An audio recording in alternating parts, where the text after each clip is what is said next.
Good morning, everybody. Welcome back, Arizona Unplugged channel. I already know. Vaughn, where's the truck video? I already know it's gonna come. So I've already made the video, but I actually deleted it because the wind was blowing so hard you couldn't really hear anything but wind noise, and I'm sure you guys probably wouldn't appreciate that. But I'm gonna make it today. As a matter of fact, once I stop, I'm going to make it and I'm going to upload it, but I want to do this one first because I've got quite a bit of a drive in front of me, and that's what this video is about: making supply runs while living off grid. So let's get into this. If you live off grid or you're planning on living off grid, here's a little bit of what to expect and maybe a little bit of advice as well. So take it for what you will. Wow, they're building something big there. I wonder what that is. Anyways, doing supply runs. Now, where we're at in northern Arizona, off-grid, we are about almost 2 hours away from the closest Home Depot. Now, we do have smaller hardware stores that are slightly closer, but it's Sunday and they're closed. They're closed, so whatever, good for them. So 2 hours, so it's more than a half a day ordeal. If you need a washer or a bolt, you need something that you don't have. Now, thankfully at my place, I have quite a bit of building materials there. You know, being a contractor, I accumulate things over the years, and I have a lot of stuff. But what I need is some flashing, some galvanized flashing to finish our roof. And in order to finish it this trip, I need this flashing. I don't have, well, I do have some, but I only have 3-inch and I need 6-inch. So that's where I'm going. I'm heading to Flagstaff, Arizona. Beautiful Flagstaff, Arizona, I may add, to get some flashing, and I'll grab a couple other things. We need some cut-off wheels for our grinder for cutting sheet metal, and just a couple odds and ends while I'm there. But the point I'm trying to make is, if you're off-grid, you need to utilize every single trip into town for things that you need or things that you think you may need, and always buy more if you can. Of course, if you can, buy more than what you think you're going to need, because I've been the victim of this many times, where you go get exactly what you need, get it, you get to working again, it's like, darn it, I need, you know, another, you know, box of screws or whatever the case may be, and now you're short. Now you're not finishing your project because you didn't overbuy. And again, I know in this economy, in this day and age, overbuying is something that people usually don't do anymore because they don't have the funds, and that I totally understand that. Thanks, Joe. I'm just throwing it out there. So overbuy if you can. So I need 40 feet of 6-inch galvanized flashing. I'm going to buy 50 feet. I'm going to have an extra stick, an extra 10-footer, because I know I'll use it at some point anyways, somewhere else. I know soon I want to build a firewood shed that's going to have a steel roof on it. Every structure on my property, I want to have rain catchment. Every structure. Metal roof with rain catchment, some sort of tank to hold it, and a way to get it to the areas I need. So that being said, I'm going to buy a little bit extra. We only need a couple of cutoff wheels for the grinder. I'm going to buy a whole pack, a contractor pack. I want extra stuff on hand. And if you remember, if you watched the video I made in December when we had that massive snowstorm come in and we're out there working, and my batteries were depleted because of the lack of sunshine, thankfully I had all the parts, all the components, the wires, the fittings, the outlet plugs. I had everything I needed to connect the generator to the solar system so I can energize the batteries that way, thankfully. Just because the amount of snow that we had, it would have been dangerous, literally dangerous, for me to leave my homestead to try to go to a hardware store to buy that stuff. So thankfully I had it on hand, just from leftover parts that I was able to scrounge and make it work. So that's the lesson to be made here, guys, is if you're planning on living off grid, if this is a goal of yours, as it is mine and many others, when purchasing materials, for building or whatever, maintenance. Cleaning supplies is also another big one to have on hand. Medical supplies, in case you wake up not feeling good like I did at about 3 in the morning. You got to have this stuff on hand, because there's no corner market where you can go to and stock up on things that you need. There just isn't, for the most part. I mean, you can live off grid, I guess, technically in the middle of a city. If you're not connected to any services, I guess technically you're off grid, and you still have the stores right down the street. But as for me and my situation and where we're at, like I said, just to go to Home Depot and back is over a half a day ordeal. I've just now got on the freeway.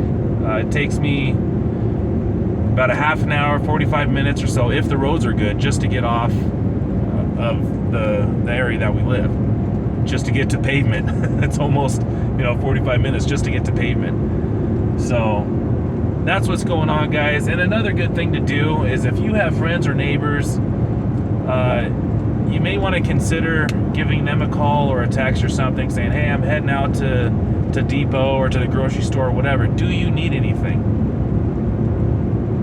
That good neighbors in an off-grid situation are more valuable than gold. More valuable than gold. Because those are the ones you're going to call if you need something, if you need help, if you're stuck in the mud, if you're whatever the case may be. If there's an emergency, 9 times out of 10, you're not calling any kind of emergency services, because where you're at, well, at least speaking for myself, where we're at, the sheriff is not coming. They can't even make it. Fire department, not coming. Ambulance, not coming, not going to make it. If there's a major medical incident, we have to do a lifeline. We have to call, and they have to send in a helicopter to come get us from where we're at. But other than that, you're put some toilet paper on it, wrap it with duct tape, and get your butt right to some sort of medical place where they can fix you up.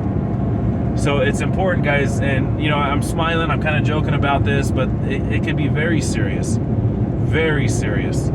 I talk about this all the time. One of my neighbors, he lives a couple of properties over, got stuck in a snowstorm, and he had to walk to his place. He almost died.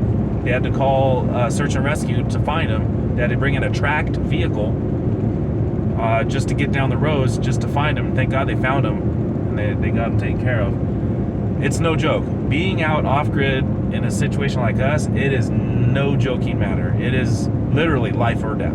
You have to be able to take care of yourself. You have to have the things you need in the case of whatever emergency. That's what being a prepper is all about. Being prepared for unforeseen circumstances. It is a must. It is necessary. And as a side note, I've been watching homesteading, prepping videos for 10, 15 years now. And I've seen a lot of folks, unfortunately, come and go.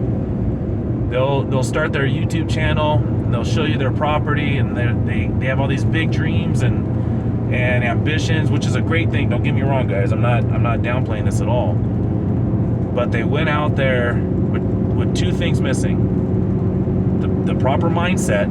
That's what I'm trying to get across in this, and the preparations you need. You need stuff. We need stuff. You need fuel for your generator. You need backup parts for your solar system. You need water. You need the ability to get water if you're not hooked to a well or something. You have to have those 2 things. You have to have the mindset. You have to have the ability. You have to have the skills, which is a good thing. If you're living in the city right now and a year or 2 or 5 or 10, you're planning on moving off grid, get those skills now while they're available. Online is a huge resource. There's schools, there's classes, there's other prepping communities out there, emergency response communities, medical communities. There's all kinds of resources right now that may not be there later. So take advantage of it before, that's the key word, before you make that jump. Because once you're out there, you're on your own, really, for the most part. You're on your own. Value your neighbors. Cherish good neighbors. They are an asset. You must be there for them if you expect them to be there for you.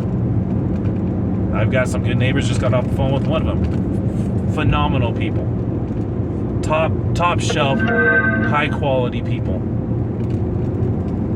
I've got a couple of those that live around me, and that I'm thankful for that. I thank God for that. So there you go, guys. I'm about a third of the way to Flagstaff. I'm up in the mountains. You can probably see in the screen here. In the mountains and the big pine trees. I wish I had trees like this at my place. Mine aren't as big as these ones, but yeah, what are you gonna do? I think it's more expensive here, but it's beautiful. We did see some javelinas getting to the homestead the other day. We've been out here since Friday. Today is Sunday, I think. You lose track of time. It is Sunday because a lot of the hardware stores are closed. We got a few more days here, and we're going to head back to San Diego. But in the meantime, in order to get my roof 100%, I need this flashing. So I'm heading out Flagstaff, Home Depot, and get a couple of little oddball things that I know we're going to need eventually anyways. Might as well just get it now while I'm here, right? So if you guys have any questions, any comments, concerns, put it down in the comments box. If you're not subscribed, please consider doing so. This channel will inevitably end up being my main channel. Right now, I know most of you guys are from the Backcountry Preps channel, but this is all about homesteading, prepping, living off-grid, all the things it takes to do that. And apparently today it's all about off-roading trucks. So as soon as I get to Home Depot parking lot, guys, I'm gonna make that video, I promise. The weather is beautiful right now. It's 66 degrees, no wind, no clouds, beautiful blue skies. Unlike yesterday, we got rained on. Once again, being prepared for that saved us again. So all that being said, guys, I'm also trying to make a video at the off-grid location, the ranch, the homestead. I might take a small hike and make a video, so we'll see if that happens. But anyways, like I said, if you guys aren't subscribed here, please consider doing so. I want to build this channel up and reach as many people as possible. This movement that I'm a part of, this homesteading, off-grid homestead lifestyle, number one, there's a lot of great people in it, and number two, I think the things that we're dealing with now at the homestead with construction and building and upgrading and all that stuff, these skills and these projects are going to be necessary things that we're going to have to do in the future. I believe services will become weaker and weaker as time goes on. So we have to be more self-reliant, be reliant on ourselves. Sorry about the noise, guys. My buddy of mine's texting me. But we have to be more reliant on ourselves, take care of ourselves. That's how it used to be, a couple hundred years ago. You didn't have all the services we have now, all the different programs and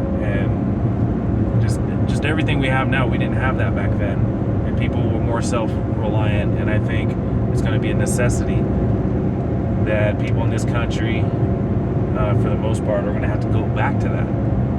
They got to get back to their roots, but go back to where we came from and learn how to take care of ourselves. And there is a sense of gratification in that just on its own as well. So there you go, guys. Again, if you have any questions, comments, concerns, or whatever, put it down in the comments box. Please consider subscribing if you haven't done so. And I'll be making another video within the hour and uploading it about the truck and all the upgrades. I think you're going to like it. Prep and Thrive. See you guys.